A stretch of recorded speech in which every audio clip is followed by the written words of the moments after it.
Welcome back. We're going to start our last two sessions. So please get your seats.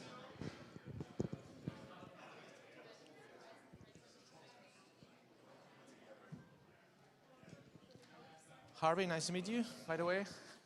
Ivan. So I'm going to let you introduce the panel. I'm just going to... Okay, so we're back about... We're going to talk about company culture. We're going to talk with three very successful entrepreneurs building new companies, new ventures. And we're going to speak about how to make our games studios the best place to work and live. What is important today to create in a studio. How do you create in a studio from scratch, and how to make it not only successful, but also healthy and beautiful and important in people's life, the people that work at your studio. We have Harvey that is going to Harvey Eagle, Director of Microsoft Azure. By the way, thank you for the support to the conference from your project, from your company. And I'd like to introduce the three amazing panelists that we have today. Okay? Great, thank you. Thank you, everyone. Yeah, so hello, welcome to this panel discussion titled Founding the Right Company Culture. My name is Harvey Eagle. I'm your moderator for this panel. In my day job, I'm the director of Azure, working with game developers in the UK on cloud tools and services. I've been 23 years with Microsoft, and in that time, I've lived through cultural change at a very large-scale corporate environment. There are more than 200,000 employees at Microsoft around the world, and I've seen firsthand the importance of having a powerful and motivating company culture. But I've also seen how easy it is for culture to drift and its impact. I'm delighted to be joined today by three fantastic panelists from the games industry, each with a unique perspective and set of experiences to share with you. So without further ado, let's get on with some introductions. I'm going to ask each speaker to briefly introduce themselves. If I could ask you please for your name, your company, your role, and as a bit of fun, I'd like to ask each of you to name your favorite. If you could be any video game character, who would you be and why? Let's start with Kristian and work this way. All right, my name is Kristian Segerstrale. I am the CEO of Super Evil Megacorp, also a long-term game company builder for 20-some years. In terms of computer games character, probably the one I identify with the most is Aloy of Horizon Zero Dawn. I grew up in the wilds of the Finnish forests, and I love robot dinosaurs. So Aloy. You stole mine. Okay, hi, I'm Helen. I'm founder of Cult Games, which is a AA indie games label. I'm a first-time founder, unlike the gentleman surrounding me. Oh, games character. I would be Commander Shepard. No further questions. Very good. Dino. Hello, my name is Dino. I have been 23 years in tech professionally and 20 years in games. I'm mostly known for founding Playdead that created Limbo and Insight. I since then created a games company called Jumpship and a technology company called Coherence. And I don't know what my role is. It's kind of founder, CEO type, anything that's needed. And for my character, I thought about Gordon Freeman. I really, really liked the origin story. Yeah, brilliant. Fantastic. Okay, let me just read for you what we're going to talk about as a sort of panel synopsis, just so you know you're in the right talk. Consciously or not, all companies have an entrepreneurial culture. Business culture differentiates one company from another and is an essential concept for large and medium-sized companies. It refers to its internal functioning, its beliefs, norms, values, and the way to carry them out. So over the next 40-ish minutes, we're going to explore why corporate culture is so important and the benefits of a good company culture that it brings to both organizations and people. So let's begin by exploring how company culture is defined. And I'd like to start by asking the panelists each a very simple question, which is, What does company culture mean to each of you, and how would you describe the culture of your own company? Let's start with Dino. Okay. For me, company culture is that it's your automation in the company. It's kind of the thing you leave there. Like if you have a proper culture, the culture can run by itself. It makes you trust that when you're not there, or when people sit in their home, or they talk with customers, or like to talk with gamers, that they kind of communicate in the right way. So yeah, for me, it's one of the most important things of building a business is building a good culture. And in all of my companies, I've always tried from the beginning to build a really, really like kind of humorous culture, a place where it's fun to be, and like a company of trust also. I forgot the last thing I want to say. Have you found in all of the companies that you've either been part of or founded, is the company culture differed greatly, or is there a consistency in the way you like the culture to be in your companies? There is for sure consistency, because I truly believe that the way you create a culture, because I have been number one or one of the first two now 3 times, it all comes from your personality. It all comes from what you want. It comes also from the first people you hire, but it trickles down. The culture comes from the top always. Shit trickles down. Or the opposite of shit also. Yeah. Helen, what about you?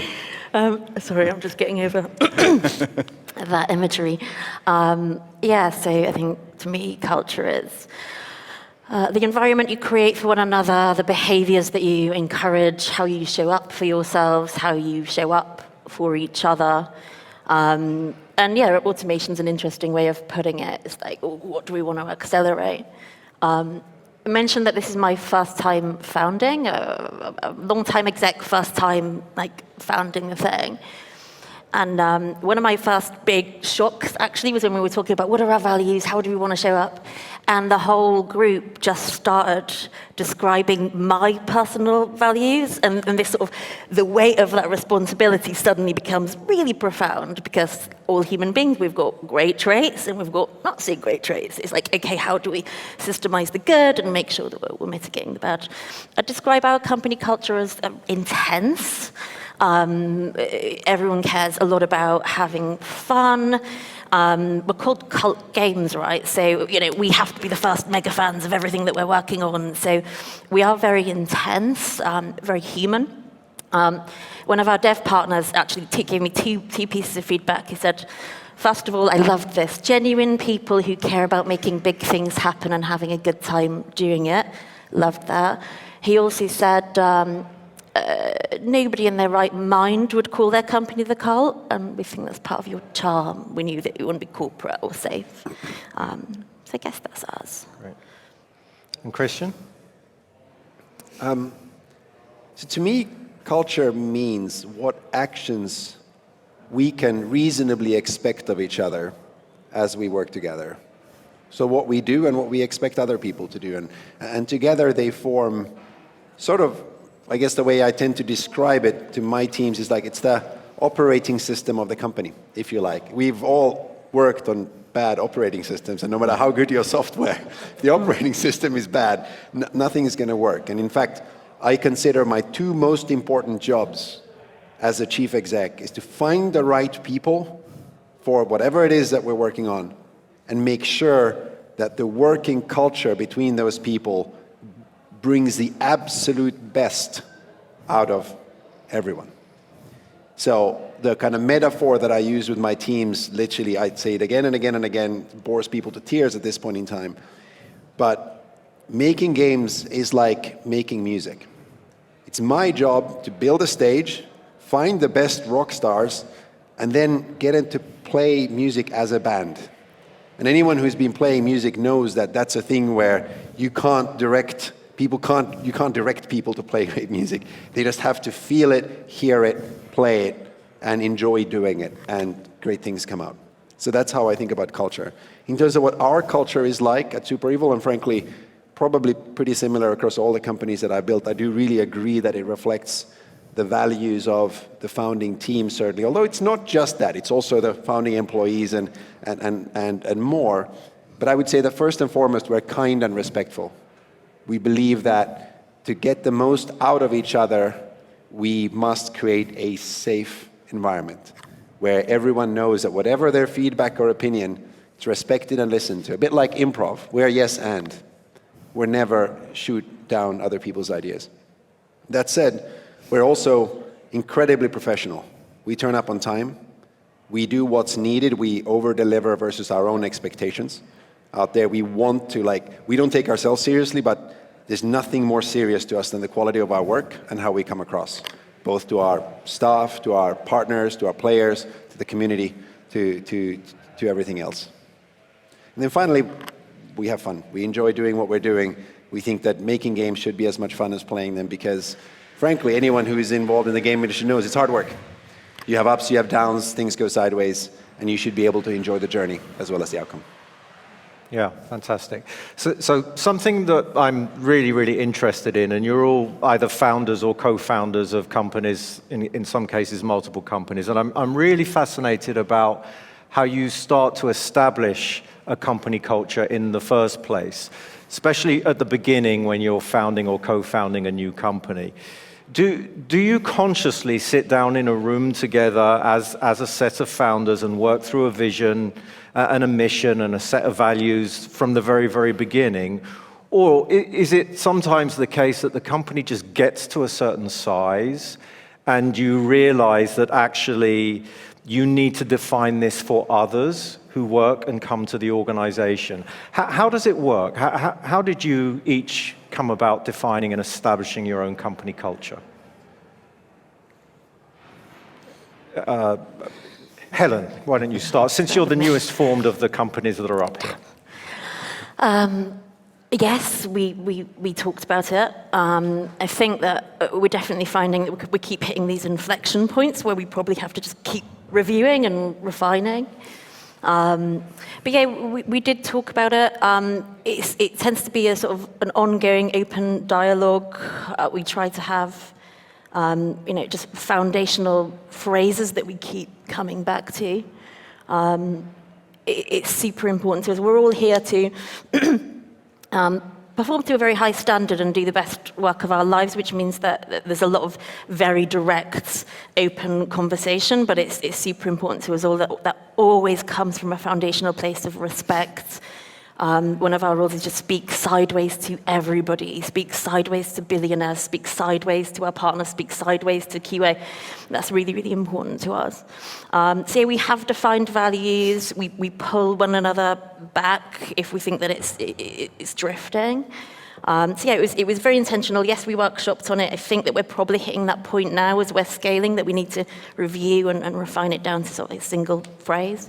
But yeah, it's absolutely intentional. But particularly for us, because we're so partner-driven, the core team is tiny, with 7 full-timers at the moment.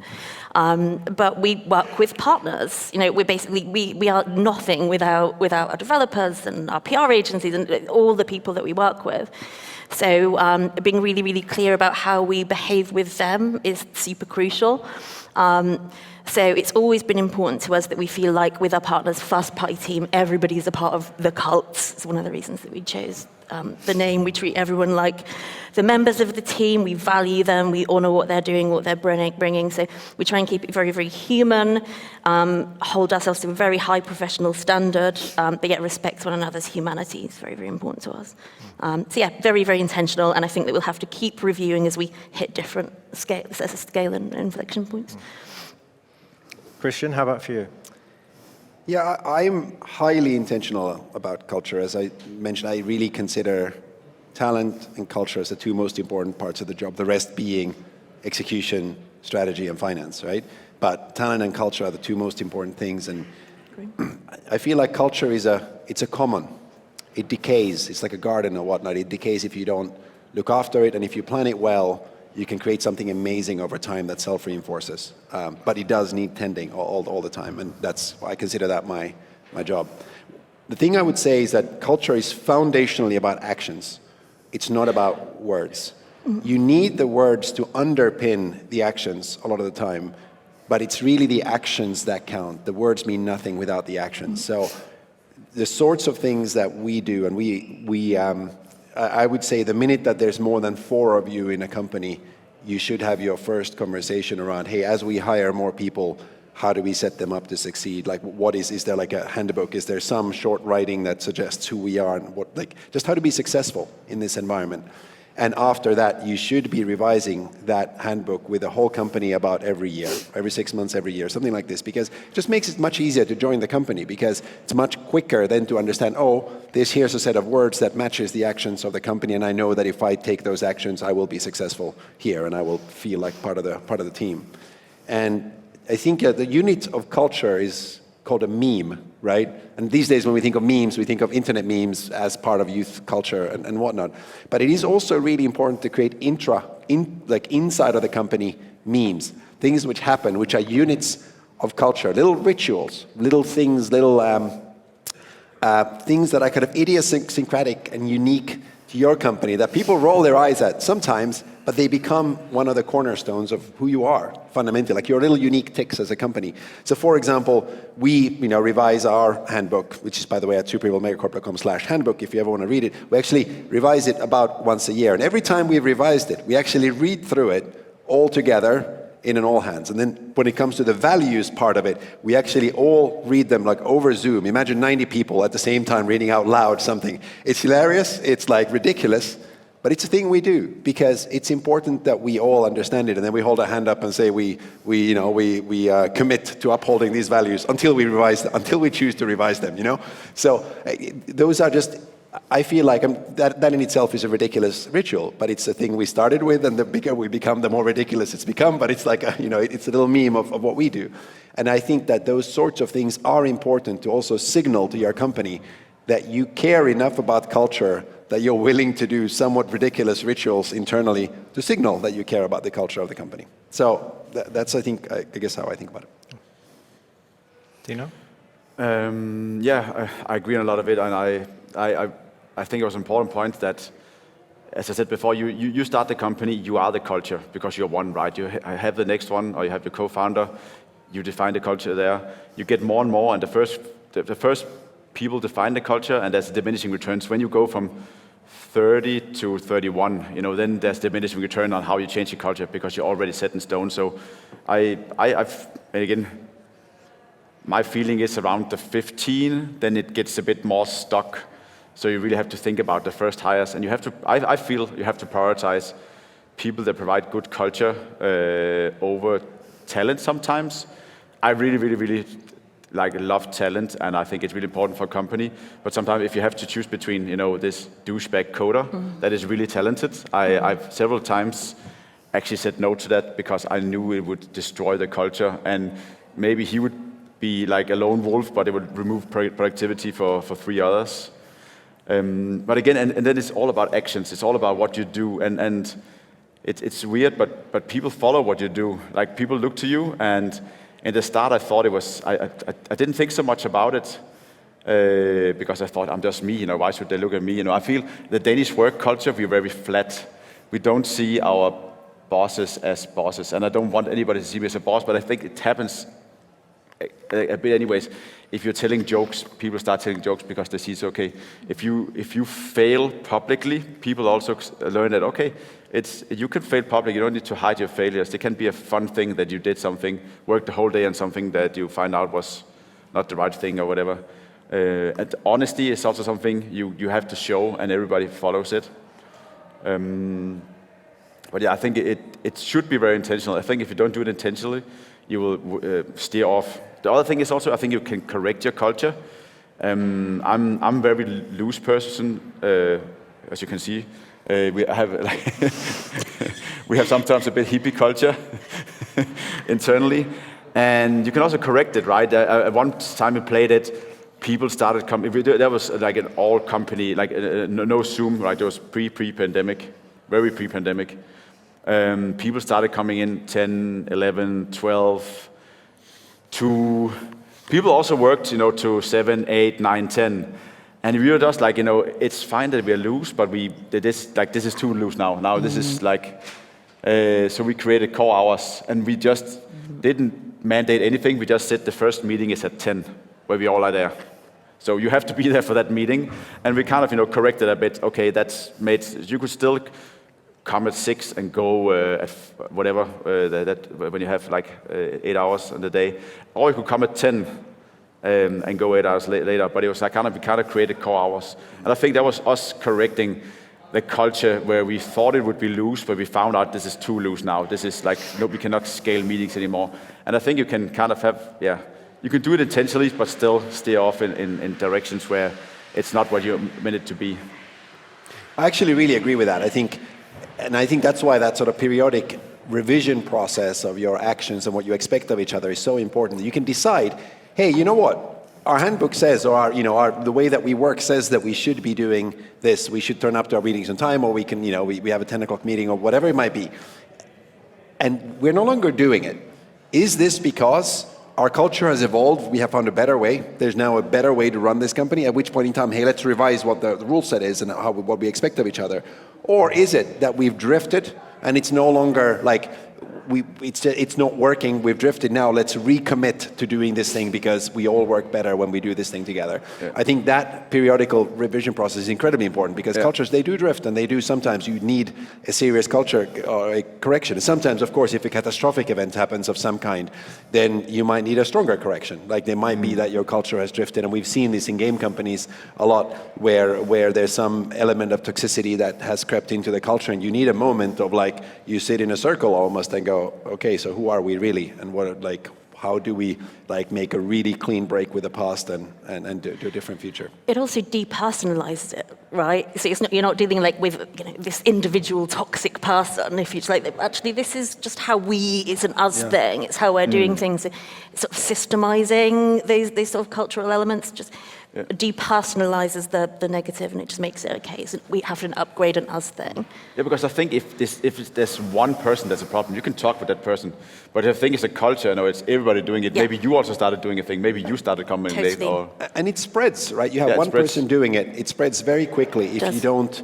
It's like a weed. If you don't tend it, if you don't make sure that you now take care of it, and I think it's so important that even though it starts from the founder or founding team or CEO, whatever, it is ultimately a common, and the more that you can make the culture self-healing by making everyone be part owners of the culture and everyone feel like they can put their hand up and say, hey, this culture is not working for me for whatever reason, and this is no longer a safe space. For us being a safe space is such a core part of who we are that literally it's one of those, if anybody feels this is now not a safe space in terms of they don't feel respected or they don't feel heard, then that's you have the right, if you to red flag the situation at any one time, and then we have to talk about it. We have to go why is this, what have we done, and why is it not a safe space, and is it that we're not following our rules, or are our rules wrong in this regard? I want to pick up a little bit more on some of the things you've just mentioned just here about, I asked you about how you go about establishing a culture in the first place. But once you establish that, of course, then the important thing is how do you communicate that through the company? How do you get that shared with the people that you work with? Potentially also, how do you get that shared externally with maybe partners that you work with, the customers that you have, right? You want to stand for something as well.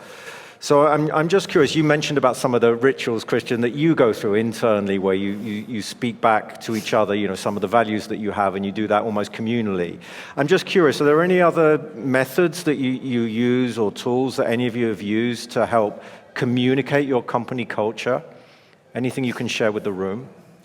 I would publish it on the website, because when something is live, people believe it more than if it's an internal, Google Doc or something that sits somewhere. Once it's on the internet, it has to be true, right? I mean, it's on our website, so it should be. And it also makes you more accountable in some ways, because this is what we say externally, and this is what we link to all of our candidates. If it's now not true, so we would audit that against, say, new joiners and do new joiner surveys of, hey, does this still reflect what you feel, and does it reflect reality? So publishing is really useful.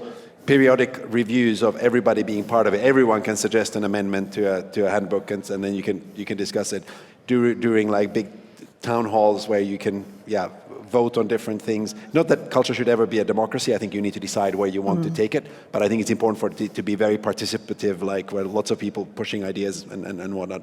So anything and everything that involves people, that makes it public externally, that makes it have a periodical process, and that contains some kind of cultural memes or cultural kind of unique idiosyncrasies that people remember, I think are all really useful tools to communicate it.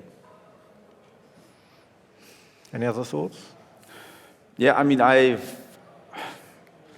don't know if this is something I believe in, but I mean, we never wrote it down, and we're just experiencing it. For me, it's a lot of feeling thing.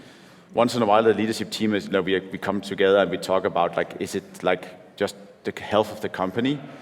So we never wrote anything down. We're just feeling it, and my maximum company has only been 30, so maybe that will change when we hit 50 or 60 or something. But right now I feel I can feel the whole company, even though we're online. I mean, I talk with almost everybody on a monthly basis, and we have like company get-togethers online, and we also fly in everybody every half year, so we see each other, and we kind of evaluate it, but for me it's a very soft thing. And when it doesn't feel good, we correct it, and most of the time it does, and then we just try to enhance that. We talk about energy a lot, right? We're very hippie. Very hippie. Feeling the vibes. Again, we're still in the sort of early phase and improving ground. For us, it's just speak straight and follow through. Are we are our actions standing behind what we're saying we're doing? So we only sign games we're genuinely fans of, and we can prove it. We find we get bizarre comments like, "Whoa, what you said you were going to do is in the contract. What's going on?" That's really all we can do at this stage: to speak straight, follow through, check ourselves. Are we standing behind? Are we behaving in a way that we say we're going to? Actually, adding on to Helen's point, it's obvious. I think Dino said this as well earlier.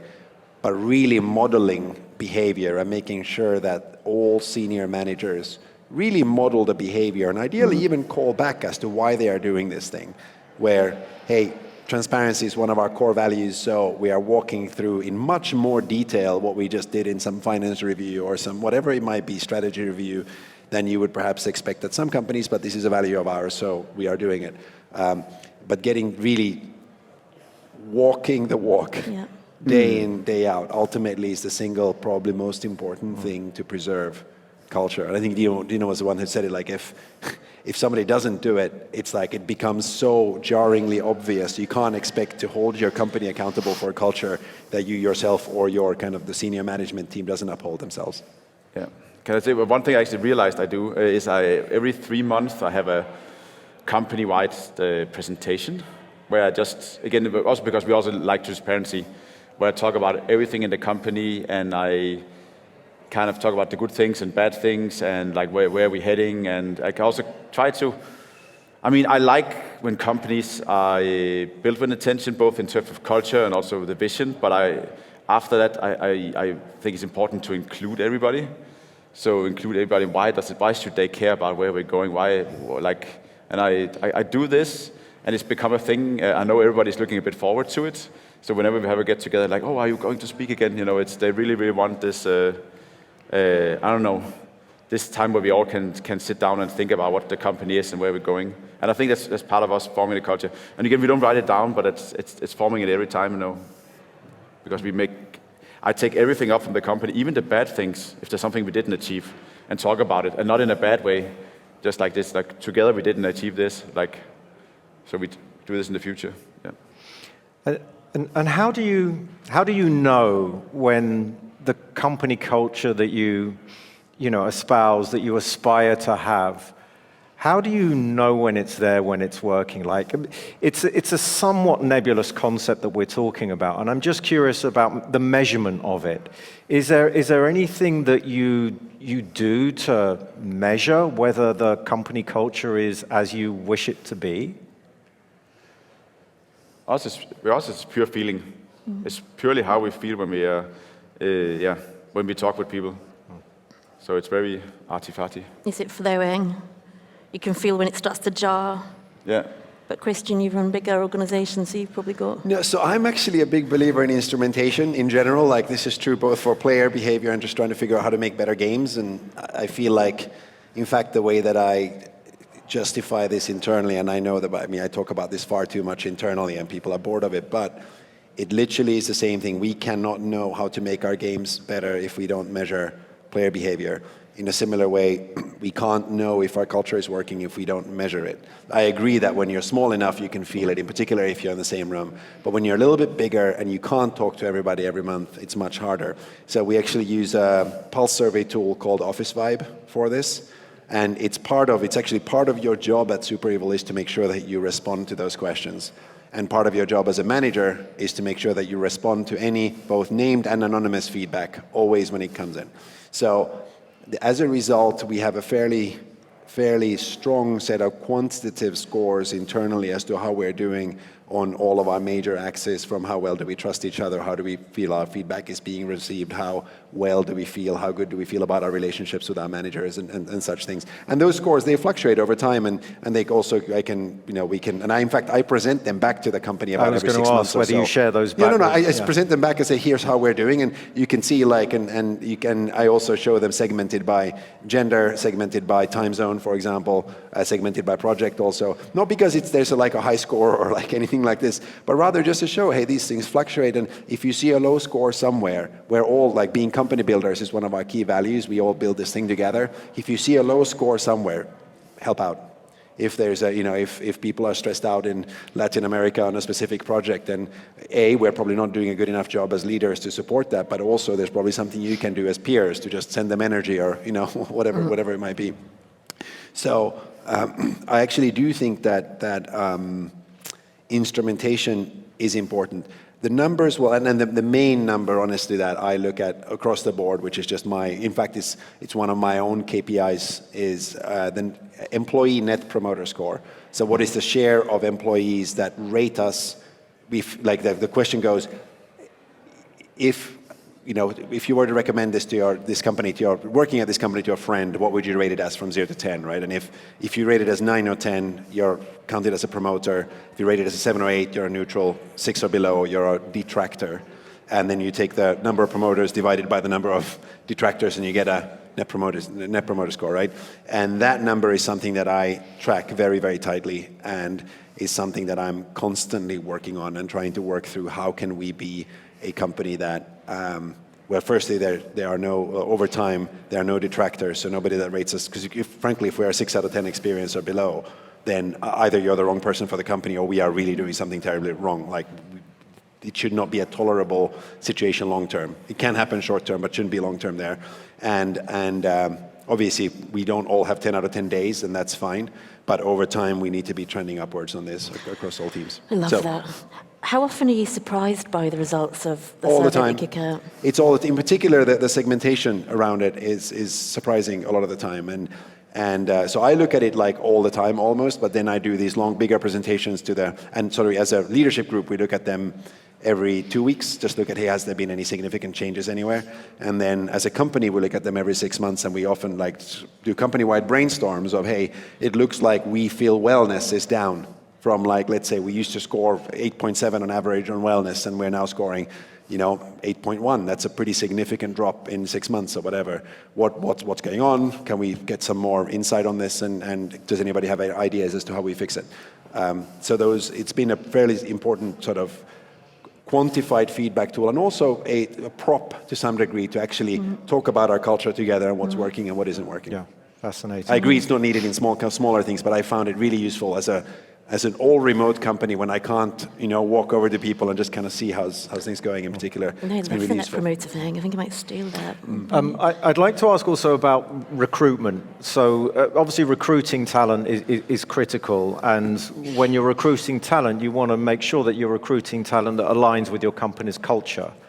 And I'm just curious, what are some of the criteria or processes that you use to source talent to have some kind of a reassurance that they're going to be a good fit culturally, beyond just the judgment of the person that's in front of you? Is there anything kind of procedurally that you do? I think I have a good one, for culture at least. I mean, it's incredibly hard to hire, and I don't think you truly know if a person works before 3 months in where you work together. I mean, but I don't think that's the nature of it. But something I always, when I'm interviewing, which these days I'm actually not doing that much because I hired people to interview now.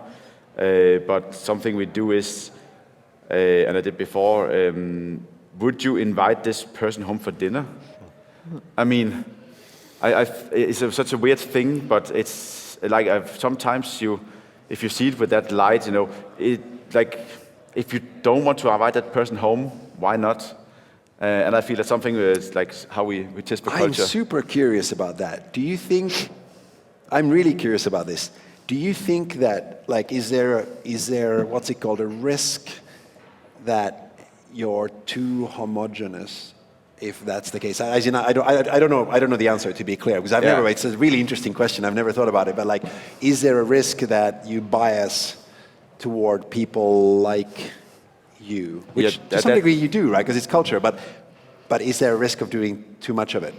That's a really, really good input.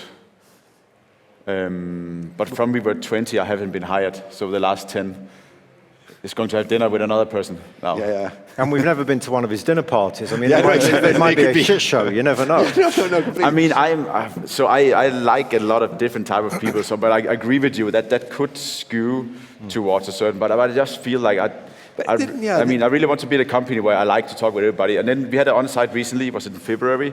And I could end up with any person on the team, and I don't feel it's awkward or weird. I don't like this person. Yeah. Again, it probably skews them to what people I like, but it's my company. I don't only want to be with people I like.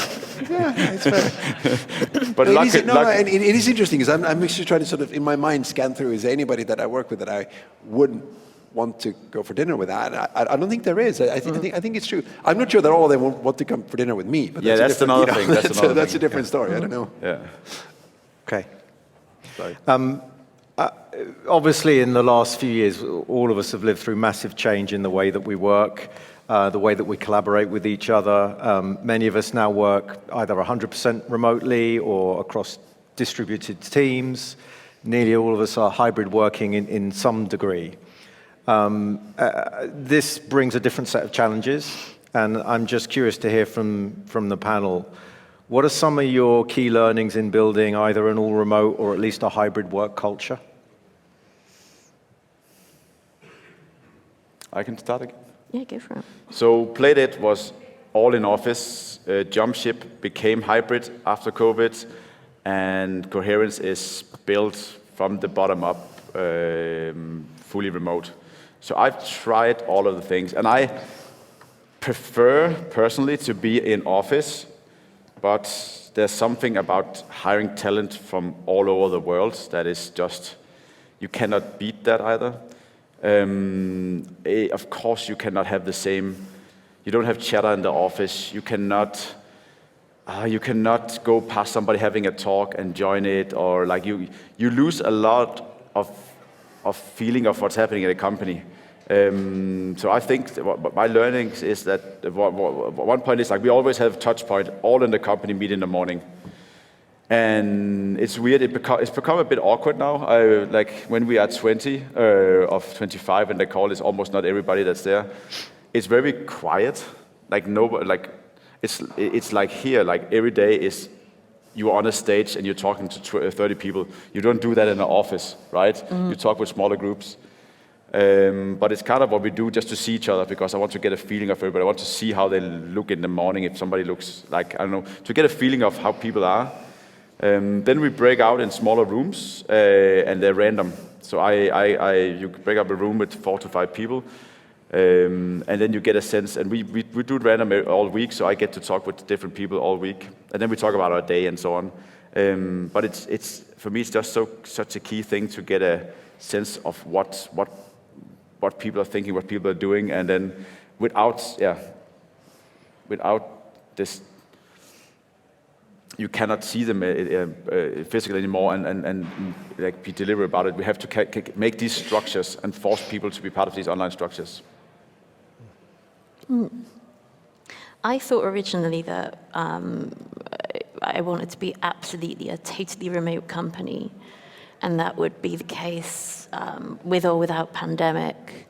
Like Dino says, want us to be able to hire from anywhere in the world. We're super community driven, so we need people to be able to speak culturally different languages and whatnot.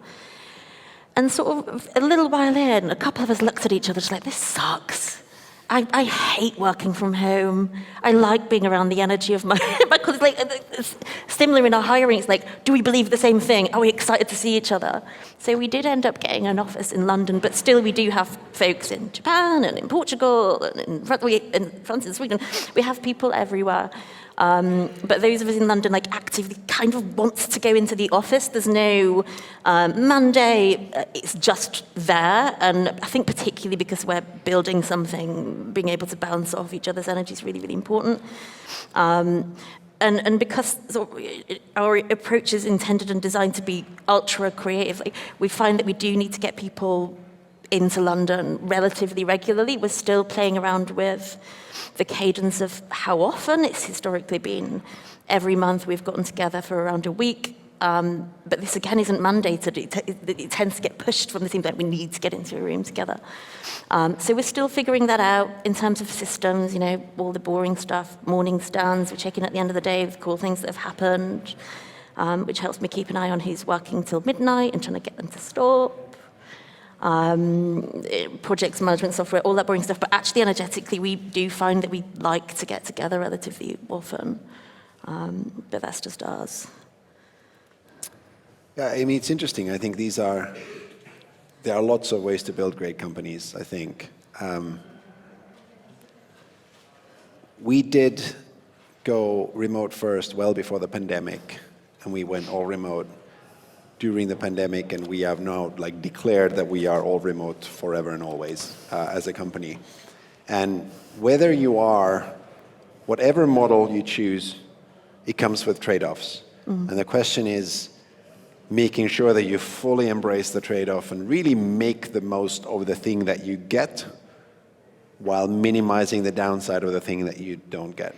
And I think I really kind of violently agree with Dino that it's amazing to have access to all the talent around the world. We are able to be far more inclusive, diverse, and just able to take advantage of talent and work with talent that you would never otherwise get to work with by being all remote.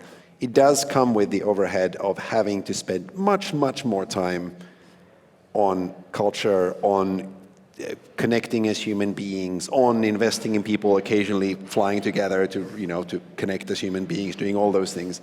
The thing that I am actually most nervous about, if you like, as a culture builder, somebody that really deeply cares about it, is actually hybrid. I think it's super fine for everyone to take a couple of days from home, everybody does a couple of days from the office and all that.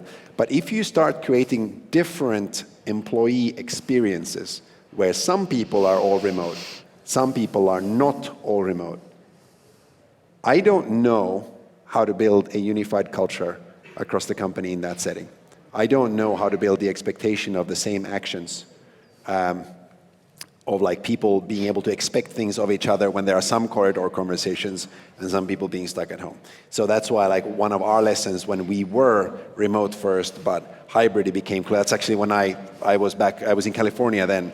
That's when we decided, we are going to go all remote. I'm actually going to leave the country myself in order to kind of burn the boats, quote unquote, and build from there, because it's a mindset thing. By being all remote at least, or all in the office, all else equal, clearly having everyone in the same office is just the best way to work together as human beings, no doubt, right? But that's not always an option. So failing that, I think at least everyone being exactly on the same first-class citizens, if you like, wherever they are, is pretty important. And then the last thing I would say about it is that shared responsibility for building the work environment and building the culture and making that a top priority for the whole team, making it a core value that we build this thing together, is enormously powerful. Because culture is, especially when you are remote or some of your team are remote, it's very difficult for any one person to see the shape of what is really going on. And if you have to kind of recruit everybody's eyes and ears and brains to think about the problem to be able to maintain it well. Great. Hey, listen, time's flown by. Thank you so much for sharing your insights and experiences with us and with the audience. It's been fascinating to hear you talk. As we wrap up, maybe I could just ask one closing quickfire question of each of you, which is, what is the one piece of advice or tip that you would give to someone who wants to start their own games company with a strong and positive culture? Maybe we'll go this side on. So Dino, if you could go first, please. I'm sadly saying something I said before, but it's all about you. You have to think about your actions, your values, and how they are portrayed by anybody else, because that's what you're going to build in the end. Helen? Yeah, same. I was totally prepared for the financial responsibility of having a company, because that'd been my job before. But this understanding that, culture is your job, probably the most important part of your job, I completely agree with. Your nature, if you're not careful, will just automatically manifest itself across the whole company. So just be really mindful of which bits you want to accelerate and which bits you might want to dial back a little bit. Being really honest with yourself, I think, is very important. I really like Dino's, you're on stage all the time. I think that's true. The other thing I would say is that your culture only gets tested when things go wrong. So making sure that at the first sign of things going wrong, go back and do the right thing and not the easy thing. Do the thing that you wish somebody else in the organization would do over time, whether that means not tolerating the douchebag coder that you were talking about, even when it hurts short term, but you know it's right for the long term. Those moments of decision are so important. They create like company lore. They create the history of who you are as you grow up as a company.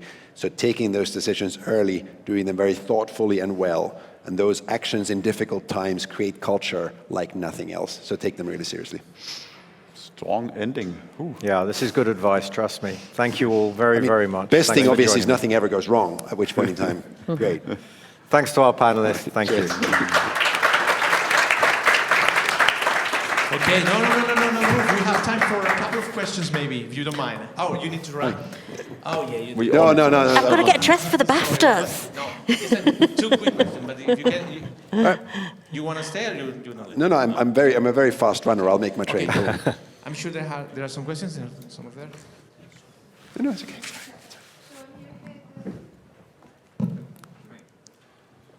Hi there. I'm new to the games world, but prior to 2020, I spent over 30 years as a project manager, transformation and change.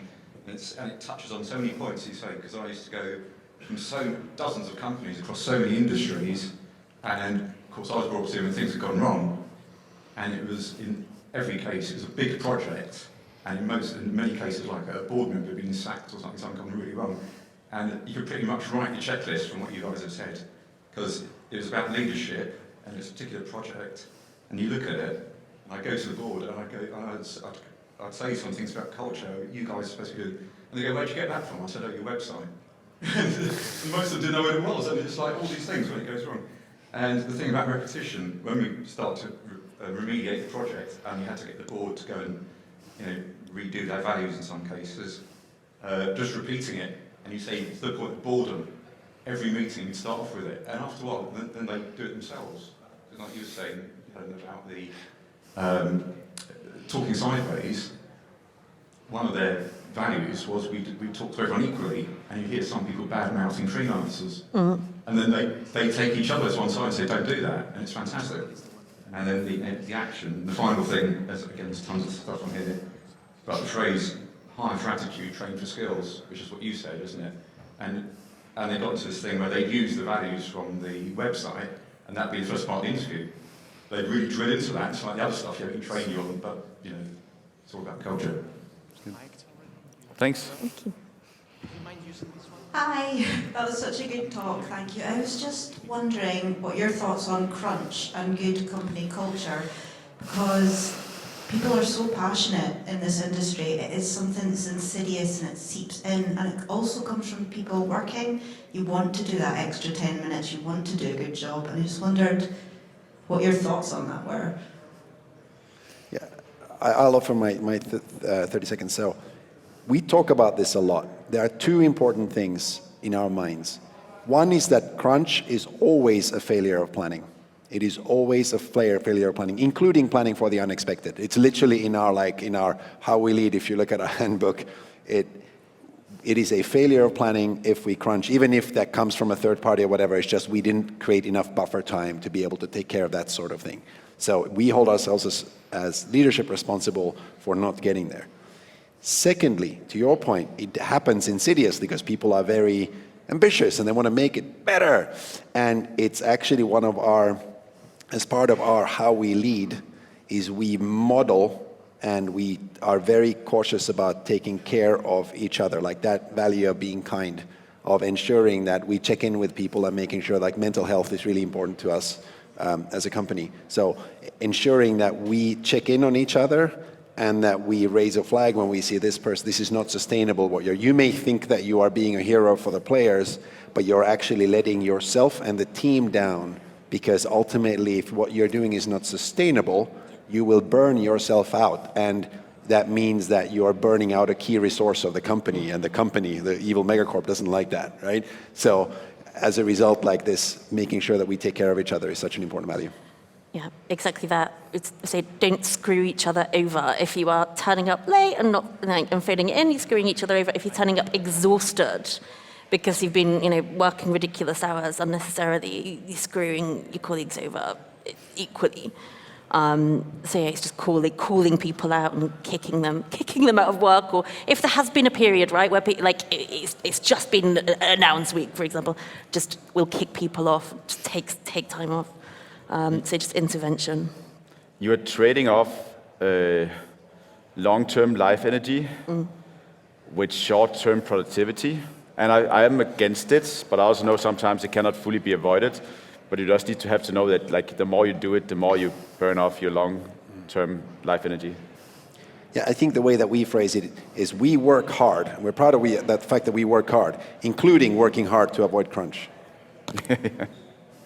Okay, thank you. Last question? Yeah. Hello, Helen, thank you very much for coming today. You were the main draw for me to come to the conference. Woohoo! You have a very impressive history, and I hope to follow in that one day. I know you're involved with... Have you read into what these guys have done? I know you're involved with another company called Jagex, and I know they've got a very strong link between their company culture and their players. Do you think that's something that other companies are aware of or are also doing? So, sorry, what's the question? The company culture, does it expand into the players and the games? I think so. So I won't speak for Jagex, but like every organisation that I am involved with does like effectively see players as part of the company, as part of the whole thing. So I mean it when I say speak sideways to everybody. That includes the gamers. That includes the have the conversation with us like, well, what if a streamer whose stuff isn't cool is like, no, respects people who are like have creative take on what you're making, they're passionate about, as long as it's ethically aligned. So yeah, I think that we have to remember that. I think there's often a lot of there's a risk that we as an industry will just keep speaking to ourselves and speaking to each other, and it can feel really insular. Like, look, gamers are a part of this. They absolutely are impacted, and particularly they are very, very passionate about what we're making. They want to be heard. They want to be at the table, I think, increasingly, actually. So yeah, they absolutely, how you interact with your players, from my point of view, is absolutely part of culture. Okay, so thank you very much. Thanks, Kristian, Helen, Dino, Harvey, for participating. I release you from stage. Now Thank you you. can go. I've got to go make myself look pretty. Have some fun at BAFTAs.